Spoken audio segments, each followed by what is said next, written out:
راستی جهت شینوری هر جایی که بن کردستان العالم همیه پیتاکو مازن پیدن چون که اف جه مصدره که رزقیه بکوم کرنا هنده کو خلقك سر وجهه بدتو بتا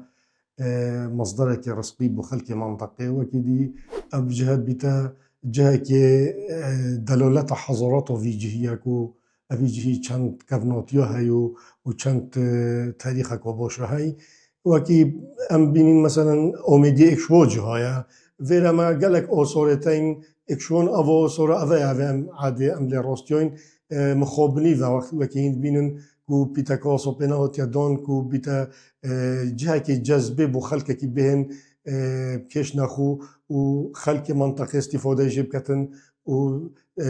دلالت هند بید کو في منطقه و عاصمه اومدیه بود دمینا عاصمه بهدینان بو مصدر حكمي سردمي حكم عثمانية بو سلطانة عثمانية حكم لكري و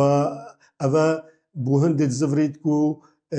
لوازيا كرت اهتمام آثار ضعيفة أنجي مروفت مختص في جانبي بيتاب وشولانا كان يدوينا بشجوه هافتن نتيجة هندي أفهمولانو كهي أم بينين مخابني و أم بينين قصابي الدماغيك آخفتن يا فاريا